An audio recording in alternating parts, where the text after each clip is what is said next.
ओम नमः शिवाय। आप सभी का हमारे YouTube चैनल पर हार्दिक स्वागत है।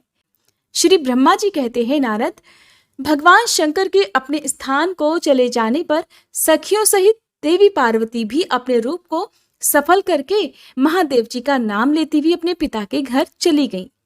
पार्वती जी का आगमन सुनकर मैना और हिमाचल दिव्य रथ पर आरूढ़ होकर हर्ष से विह्वल होकर उनकी अगवानी के लिए अर्थात उनके सम्मान के लिए, उनके स्वागत के लिए चले। पुरोहित, पुरवासी, अनेकानेक सखियां और अन्य सभी संबंधी भी वहां आ पहुंचे। पार्वती जी के सारे भाई मैनाक आदि बड़े हर्ष के साथ जय जयकार करते हुए उन्हें घर ले जाने के लिए आ गए। इसी बीच में पार्वती अपने नगर के निकट आ गई। नगर में प्रवेश करते समय शिवा देवी ने अपने माता पिता को देखा, जो कि अत्यंत प्रसन्न और हर्ष से विह्वलचित होकर दौड़े चले आ रहे थे। उन्हें देखकर हर्ष से भरी हुई काली ने सखियों सहित प्रणाम किया। माता पिता ने पूर्ण रूप से आशीर्वाद देकर पुत्री को अपने सीने से लगा लिया और ओ मेरी बच्ची ऐसा कहकर प्रेम से विह्वल होकर रोने लगे। फिर अपने घर की दूसरी स्त्रियों और भाभियों ने भी बड़ी प्रसन्नता के साथ प्रेम पूर्वक उन्हें अपनी भुजाओं में भरकर भेंट लिया। देवी, तुमने अपने कुल का उद्धार करने वाले उत्तम कार्य को अच्छी प्रकार सिद्ध किया है। तुम्हारे सदाचरण से तो हम सब लोग भी पवित्र हो गए। ऐसा कहकर सभी लोग हर्ष के साथ पार्वती जी की भूरी भूरी प्रशंसा करते हुए उन्हें प्रणाम करने लगे। लोगों ने चंदन और सुंदर फूलों से शिवा देवी को पूजित किया और फिर उस अवसर पर विमान पर बैठे हुए देवताओं ने भी पार्वती जी को नमस्कार करके उन पर आसमान से ही फूलों की वर्षा करते हुए स्तुति की। हे नारद, उस समय तुम्हें भी एक सुंदर रथ पर बिठाकर ब्राह्मण आदि सभी लोग नगर में ले गए। फिर ब्राह्मण, सखियों और दूसरी स्त्रियों ने बड़े आदर के साथ शिवा का घर के भीतर प्रवेश कराया। स्त्रियों ने उनके ऊपर बहुत सारी वस्तुएं निछावर की। ब्राह्मणों ने आशीर्वाद दिए। मुनीश्वर, पिता हिमवान और माता मेनका को बड़ी प्रसन्नता हुई। उन्होंने अपने गृहस्थ आश्रम को सफल माना और ये अनुभव किया कि कुपुत्र की अपेक्षा सुपुत्री ही श्रेष्ठ है। इस बात को आप सभी बहुत ध्यानपूर्वक सुनिएगा कि कुपुत्र की जगह एक सुपुत्री ही श्रेष्ठ है। यहाँ पर समाज के लिए भी एक बहुत बड़ा संदेश है कि एक बेटे की चाह में अक्सर लोग अपनी कोख में ही, खासकर परिवार के लोग या उनको जबरदस्ती ही उनकी कोख में बच्चियों की हत्या करवा दी जाती है। तो इसलिए कहा जाता है कि अगर आप पुत्र की चाहत रखते हैं और पुत्र ने आपकी देखभाल नहीं की, जिसके कारण बहुत सारे लोगों को, बहुत सारे बुजुर्गों को इस दयनीय अवस्था में, जब उन्हें अपने परिवार के सहारे की सबसे ज्यादा जरूरत होती है, उस समय उन्हें या तो सड़कों पर भटकने के लिए छोड़ दिया जाता है या फिर वृद्धाश्रम में भेज दिया जाता है। हालांकि सारे बेटे ऐसे नहीं होते हैं, लेकिन फिर भी आजकल आप देखेंगे कि आपके आसपास आपको कुछ ना कुछ लोग ऐसे जरूर मिल जाएंगे जिनकी हालत देखकर आपको खुद भी उन पर दया आएगी। तो सबसे पहले जरूरी है कि अपने घर में अपने बच्चों को सही शिक्षा देना, चाहे वो बेटा हो या बेटी हो। कई बार गलतियां बेटियों की भी हो जाती हैं। पता नहीं यहाँ पर ये बात आपको मेरी पसंद आएगी कि नहीं आएगी, लेकिन देखिए, ताली कभी एक हाथ से नहीं बजती है। अगर हम बेटों को और बेटियों को भी अच्छी शिक्षा देंगे तो बेटी जिस घर में जाती है उस घर में कभी बर्बादी नहीं हो सकती, उस घर में बुजुर्गों का कभी अपमान नहीं हो सकता। ठीक वैसे ही अगर बेटों को अच्छी शिक्षा दी जाए, अच्छे संस्कार दिए जाएं, तो बेटे भी कभी अपने माँ बाप को बुजुर्गावस्था में कभी भी वृद्धाश्रम नहीं भेजेंगे। देवी पार्वती की गई तपस्या की सफलता सुनकर उनके माता पिता कितने प्रसन्न हुए, इस बात का वर्णन तो आप इस अध्याय में सुन ही रहे हैं। जब उनकी जो आसपास की स्त्रियां थी, सब ने अपनी अपनी प्रिय वस्तुएं देवी पर निछावर की, तो ब्राह्मणों ने भी उन्हें आशीर्वाद दिए।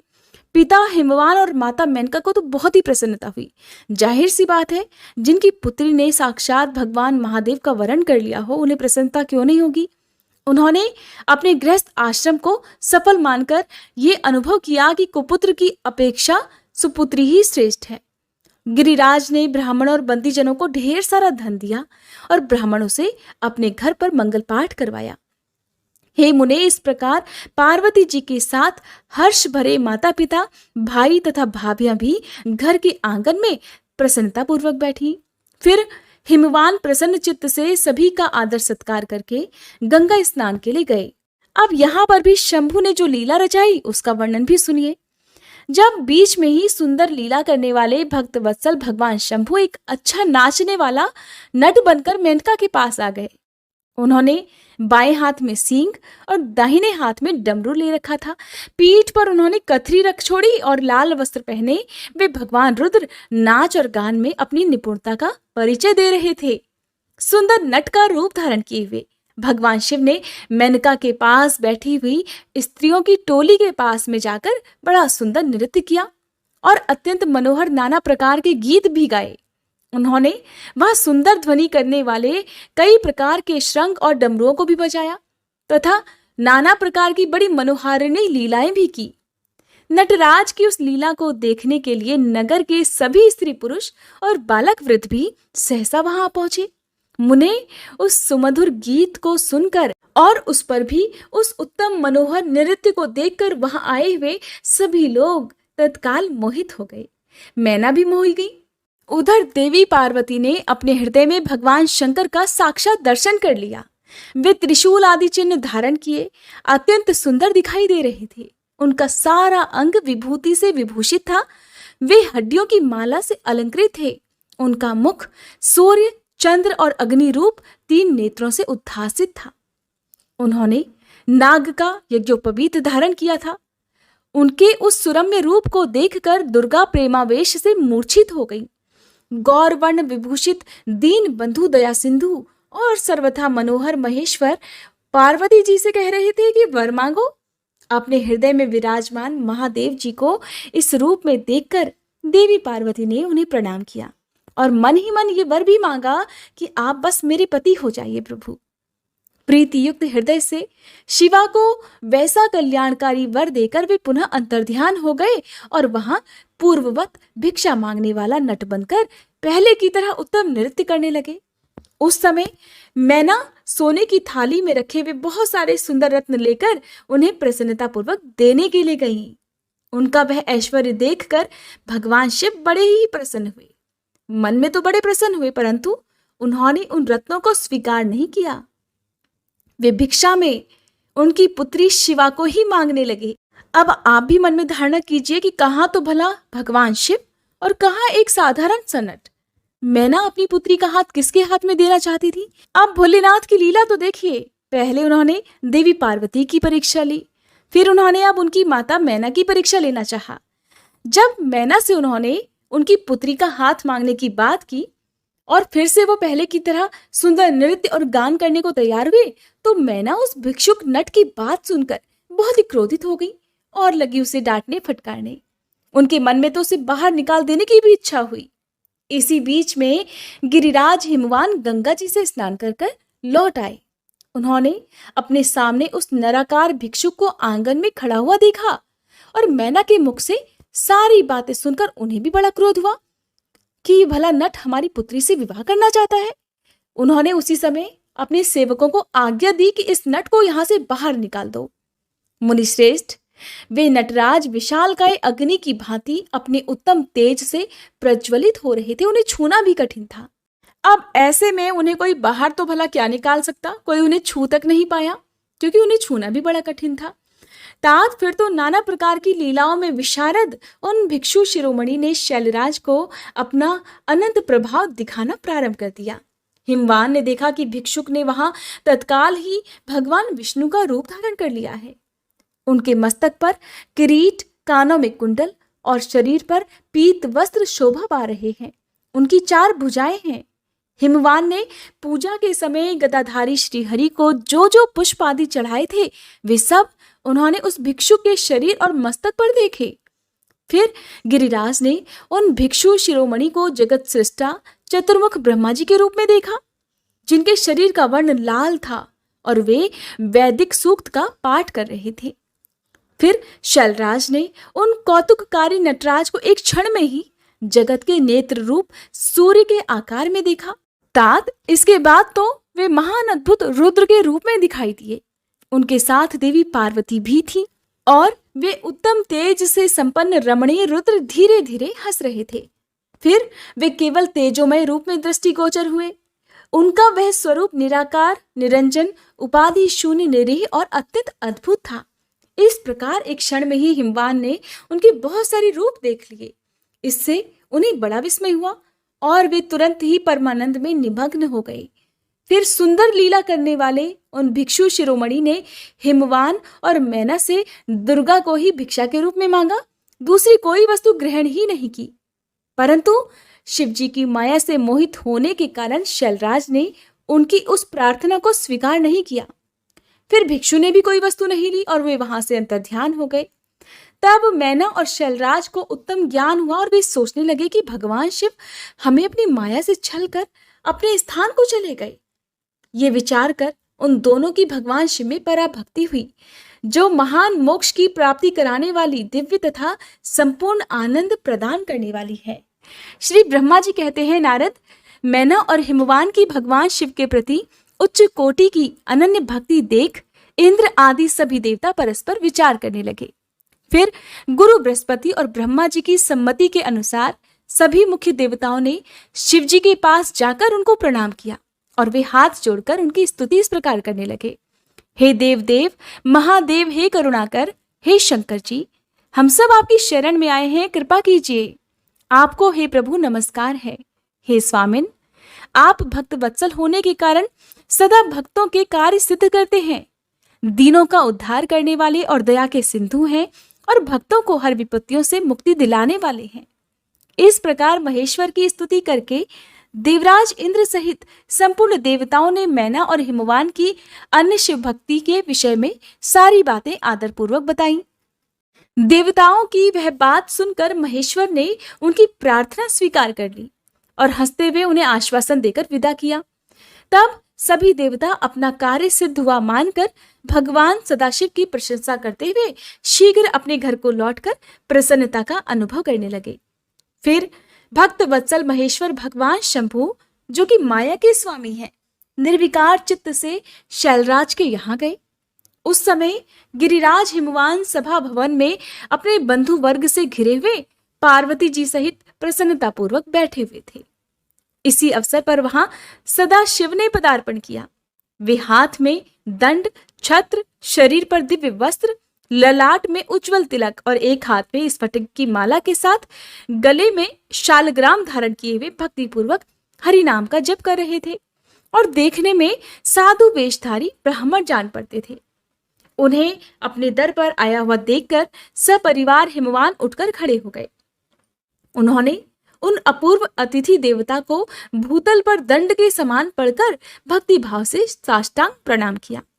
देवी पार्वती ब्राह्मण रूपधारी प्राणेश्वर शिव को पहचान गई थी, अतः उन्होंने भी उन्हें मस्तक झुकाया और मन ही मन बड़ी प्रसन्नता के साथ उनकी स्तुति की। आखिरकार उनके भावी वर उनके घर पर जो पधारे थे। ब्राह्मण रूपधारी शिव ने उन सभी को प्रेम पूर्वक आशीर्वाद दिया, किंतु शिवा को सबसे अधिक मनोवांछित शुभाशीर्वाद प्रदान किया। शैलाधिराज हिमवान ने बड़े आदर से उन्हें मधुपर्क आदि पूजन सामग्री भेंट की और उस ब्राह्मण ने बड़ी प्रसन्नता के साथ वो सब कुछ ग्रहण किया। फिर गिरिश्रेष्ठ हिमाचल ने उनका कुशल समाचार पूछा। हे मुने, अत्यंत प्रीतिपूर्वक उन द्विजराज की विधिवत पूजा करके शैलराज ने पूछा कि हे महाराज, आप कौन हैं? तब उन ब्राह्मण शिरोमणि ने गिरिराज से शीघ्र ही आदर पूर्वक कहा। वे कहने लगे, गिरिश्रेष्ठ, मैं उत्तम विद्वान वैष्णव ब्राह्मण हूं और ज्योतिषी की वृत्ति का आश्रय लेकर भूतल पर भ्रमण करता रहता हूं। मन के समान मेरी गति है। मैं सर्वत्र जाने में समर्थ और गुरु की दी हुई शक्ति से सर्वज्ञ, परोपकारी, शुद्धात्मा, दया सिंधु और विकार नाशक हूं। मुझे ज्ञात हुआ है कि तुम अपनी इस लक्ष्मी सरी की सुंदर रूप वाली दिव्य सुलक्षणा अपनी पुत्री को एक आश्रय रहित, असंग, कुरूप और गुणहीन वर महादेव के हाथ में देना चाहते हो। वे रुद्र देवता मरघट में वास करते, शरीर में सांप लपेटे रहते और योग साधते फिरते रहते हैं। उनके पास पहनने के लिए एक वस्त्र भी नहीं है, वैसे ही रंग दड़ंग घूमते हैं। आभूषण की जगह सर्प धारण करते हैं और उनके कुल का नाम तक आज तक किसी को ज्ञात नहीं हुआ।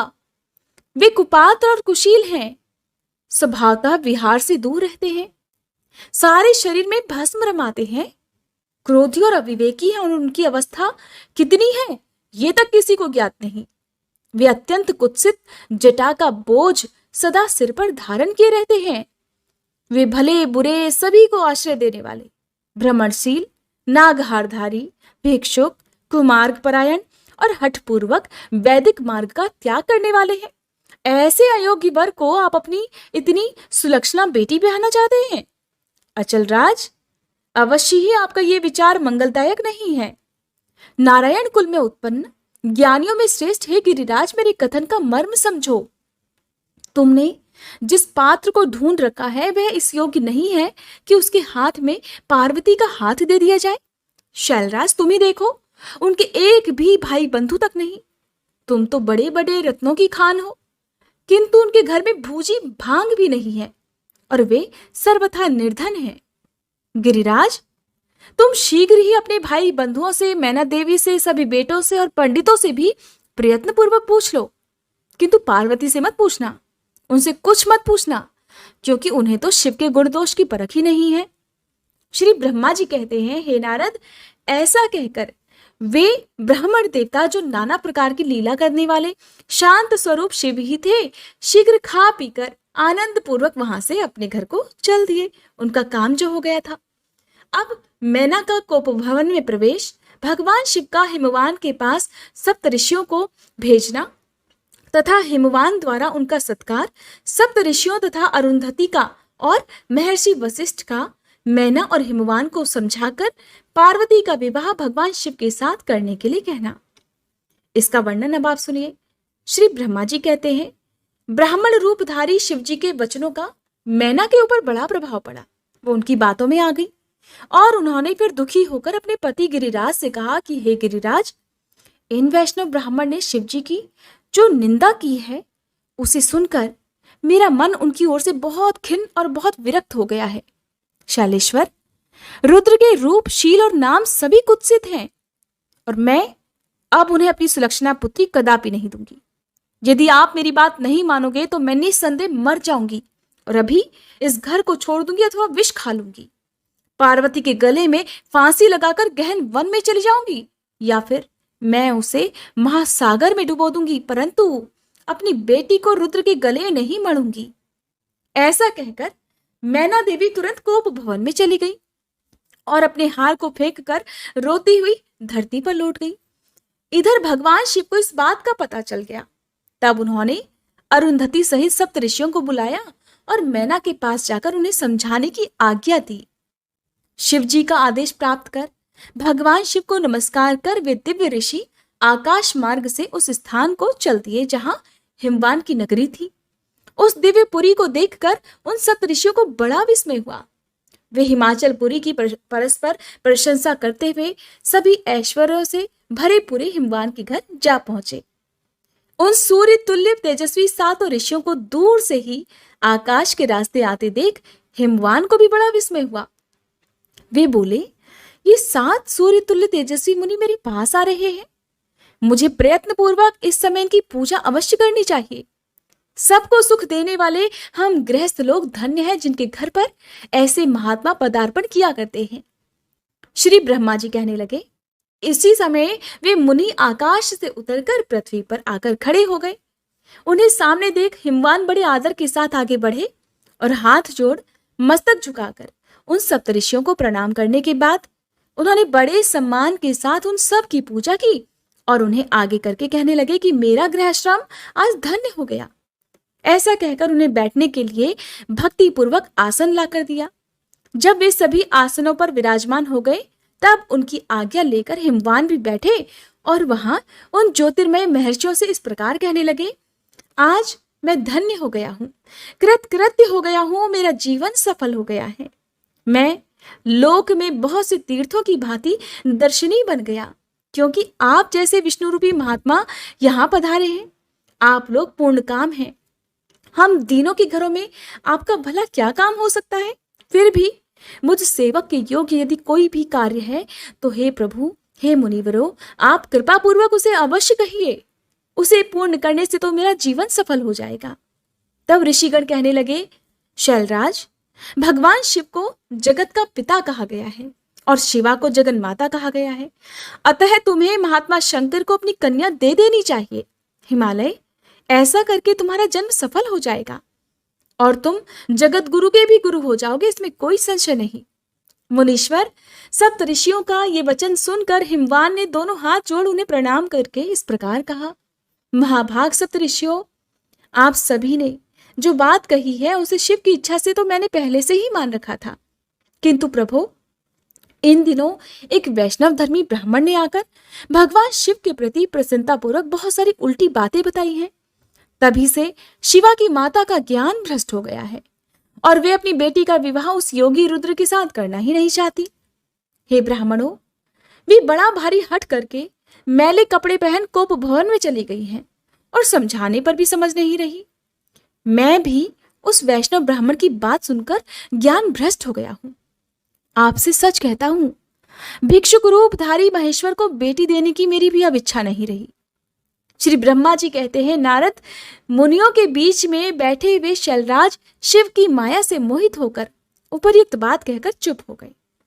तब उन सभी सप्तर्षियों ने शिव की माया को समझ लिया और प्रशंसा करके मेनका के पास अरुंधति को भेजा। पति की आज्ञा पाकर ज्ञानदायिनी अरुंधति देवी तुरंत उस घर में गई, उस कोप भवन में गई जहां मैना और पार्वती थी। जाकर उन्होंने देखा कि मैना तो शोक से आकुल होकर पृथ्वी पर पड़ी है। तब उन साध्वी देवी ने बड़ी सावधानी के साथ मधुर और हितकर बात कही। अरुंधति बोली, हे साध्वी रानी मेनके, उठो, मैं अरुंधति तुम्हारे घर में आई हूं और दयालु सप्तऋषि भी पधारे हैं। अरुंधति का स्वर सुनकर मेनका शीघ्र धरती से उठ गई और लक्ष्मी जैसी तेजस्विनी उन पतिव्रता देवी के चरणों में मस्तक रखकर बोली, अहो, हम पुण्य जन्मा जीवों को आज ये किस पुण्य का फल मिला है कि हमारे इस घर में जगत सृष्टा ब्रह्मा जी की पुत्र वधू और महर्षि वशिष्ठ की पत्नी पधारी है। देवी, आप किस लिए आई हैं ये मुझे बताइए। मैं और मेरी पुत्री आपकी दासी के समान हैं, आप हम पर कृपा कीजिए। मेनका के ऐसा कहने पर साध्वी अरुंधति ने उनको बहुत अच्छी तरह समझाया बुझाया और उन्हें साथ ले वे प्रसन्नता पूर्वक उस स्थान पर आई जहां वे सप्तऋषि विद्यमान थे। सप्तऋषि बातचीत में बड़े निपुण थे। उन सभी ने भगवान शिव के युगल चरणार बिंदों का स्मरण करके शैलराज को समझाना आरंभ किया। ऋषिगण इस प्रकार कहने लगे, शैलेंद्र, हमारा शुभकारक वचन सुनो। तुम पार्वती का विवाह शिव के साथ कर दो और संहार करता रुद्र के ससुर हो जाओ। शंभु तो सर्वेश्वर हैं, वे किसी से याचना नहीं करते। स्वयं श्री ब्रह्मा जी ने भी तारकासुर के विनाश के लिए एक वीर पुत्र उत्पन्न करने के उद्देश्य को लेकर भगवान शिव से ये प्रार्थना की है कि वे अब विवाह कर लें। भगवान शंकर तो योगियों के शिरोमणि हैं, वे विवाह के लिए कतई उत्सुक नहीं हैं। केवल श्री ब्रह्मा जी की प्रार्थना से ही वे महादेव तुम्हारी कन्या का पाणी ग्रहण करेंगे। तुम्हारी पुत्री ने जब तपस्या की थी उस समय उनके सामने उन्होंने इससे विवाह की प्रतिज्ञा कर ली थी और अब केवल उन्हीं दो कारणों से भगवान शिव विवाह करेंगे। ऋषियों की ये बात सुनकर हिमालय हंस पड़े और फिर कुछ भयभीत होकर विनयपूर्वक बोले। हिमालय ने कहा, मैं शिव के पास कोई भी राजोचित सामग्री नहीं देखता हूं मुनिवर। उनका ना कोई घर है, ना ऐश्वर्य है और ना कोई स्वजन या बंधु बांधव ही है। मैं अत्यंत निर्लिप्त योगी को अपनी बेटी नहीं देना चाहता। आप लोग वेद विधाता ब्रह्मा जी के पुत्र हैं, अतः आप निश्चित विचार कीजिए और कहिए, जो पिता काम से, मोह से, भय से अथवा लोभ से किसी अयोग्य वर के हाथों में अपनी कन्या दे देता है, वह मरने के बाद घोर नरक में जाता है। अतः मैं स्वेच्छा से भगवान शूलपाणी को अपनी कन्या नहीं दूंगा। इसलिए महर्षियों, जो उचित विधान हो उसे आप लोग कीजिए। नारद, हिमाचल के इस वचन को सुनकर बातचीत करने में निपुण महर्षि वशिष्ठ ने उनसे इस प्रकार कहा। वशिष्ठ कहने लगे, शैलेश्वर, मेरी बात सुनो। ये सर्वथा तुम्हारे लिए हितकारक, धर्म के अनुकूल, सत्य तथा इस लोक और परलोक में सुखदायक है। शैलराज, लोक तथा वेद में 3 प्रकार के वचन उपलब्ध होते हैं। शास्त्रज्ञ पुरुष अपनी निर्मल ज्ञान दृष्टि से उन सब प्रकार के वचनों को जानता है।